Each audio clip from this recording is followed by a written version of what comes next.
Hey everyone, it is day 3 of the 1, 2, 3 Draw With Me challenge. So today we are drawing mountains. They look quite complicated, but I assure you it is so easy to do. So get your pencil and paper and let's get started.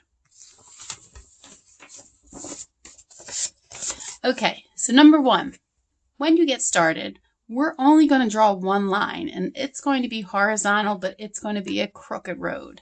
So start over here, and I like to use a shaky hand so that it maybe looks like real jagged mountains that have peaks and then valleys. So some don't have to be as deep as others. Some could be just minor peaks, and then I shake up. So it's a very shaky line. One line. That's how it begins. Now we're going to start to make it look like some of the mountains have slopes that go in front of and behind other mountains. So let's just pick a spot and start. So this looks like it's a line, it slopes down. So I'm going to come over to this slope and extend it out as far as you feel like. And then I'll go over to this side. Now, if this mountain went down behind this one, this line would run into that. So that means this mountain is in front of this mountain, and that mountain is in front of that mountain. Get it? Okay, so let's go on. Pause the video at any time because you can. When you join me live at 1:23, it's a little hard to pause. All right, so let's go over on this one. I think this mountain seems to be in front of this one, so I'm now going to make this one go down. Almost looks like a pyramid. I didn't mean to do that because I don't want mountains to look so perfectly pyramid, but this is not the real world. Now I'm going to make this mountain be in front of that mountain. So I'm going to come over here, shaky line, and go down to that one. All right, so over here, I can pretend that this mountain runs off the edge of the paper. And I can make another mountain range here if I want to have some mountains in the front of this one. So I'm going to start my second sketchy line. I can overlap that one, come down, and this could go all the way to the bottom, or I could just maybe make another set of mountains over here. If you wanted this bottom of the paper to just be mountains, you could stop here, or you could make one line across horizontally as if maybe the mountains were on a lake or a river, or maybe this is a prairie and this is grass. You can decide on what that is. So you can see clearly now with just a few lines that this looks like a mountain range. Whether it looks realistic or not to you, it still gives you the idea that it's a mountain range. Now let's get detailed because we know what happens when you put shadows. Shadows start to make things look real. So what I'm going to start with pointing out is that when something is in front of something else, there's always a shadow. And I'm going to decide if my shadow is going to be on the left or on the right. So I like to do this sometimes on my picture. I put a little like spark here to say that that's going to be where I imagine that the sun is shining. So that means all my shadows are going to be on this side. And it doesn't matter which side, right? So I'm going to take my pencil and darken up every mountain, but only on the left side where it overlaps. So it doesn't overlap there, so I'm not going to go past that spot. Now this one just goes behind, so I'm not going to do it, but this is an overlap, so I'm going to darken this line. That'll make the overlaps be much more apparent. All right, so now I did all the ones that are on that side that overlap, and now I'm going to start with some details onto the mountains themselves. So mountains have lines that go down them because water runs down mountains. So these would be considered like the slopes if you were skiing down them. And then mountains are rugged, so I give lots of cracks and slashes in it. Now, since this is a mountain that has two sides to it, it's a 3D object, I'm going to make more darkness on this side.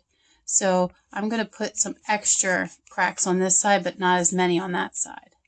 Then I'm going to take my blender, which is a paper towel, right? Just a piece of paper towel that I fold and fold until I get it to be stiff and maybe even have a point there if you're lucky.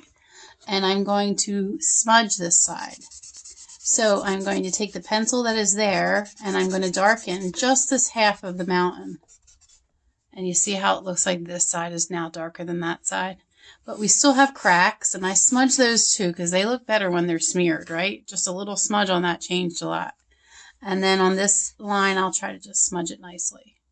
Now, if you wanted it to look like snow on the top of your mountain, I would put a little extra shadow below the peak, smudge it in, and then I'm going to go back up with my eraser and brighten up the areas that I would make it look like it's brighter and whiter because of the snow.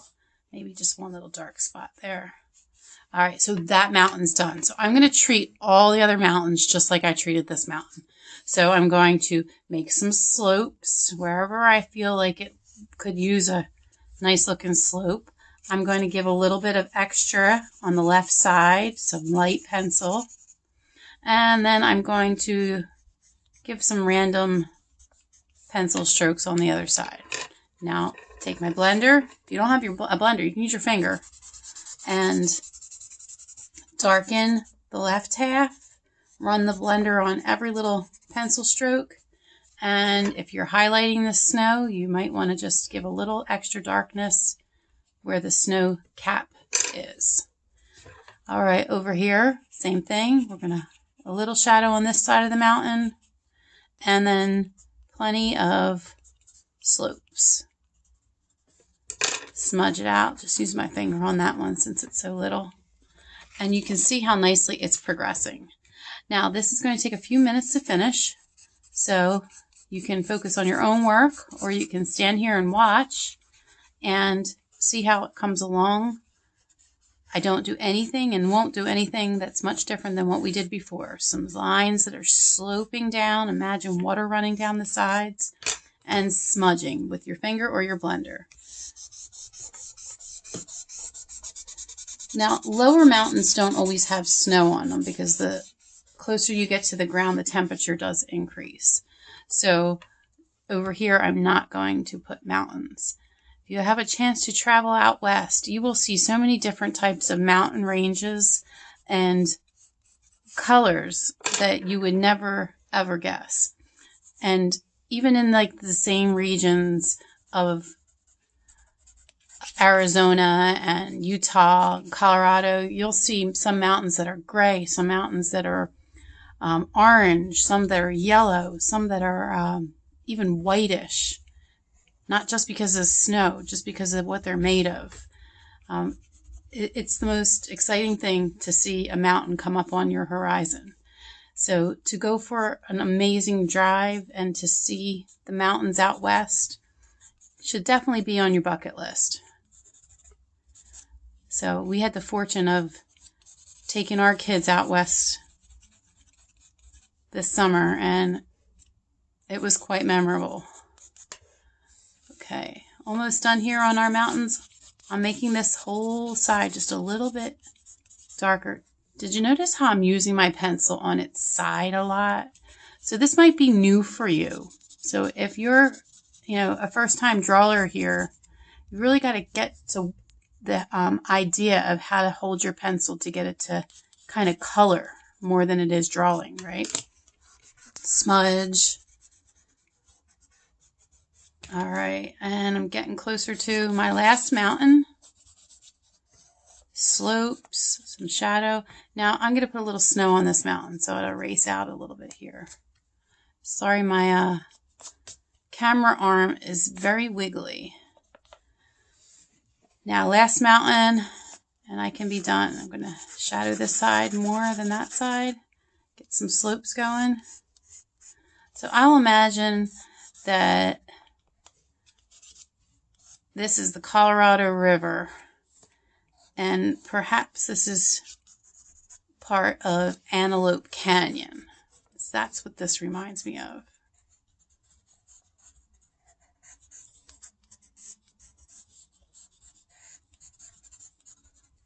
All right, you can't really mess up a mountain, right? And especially since these are imaginary, it's not like we're going off of a photograph.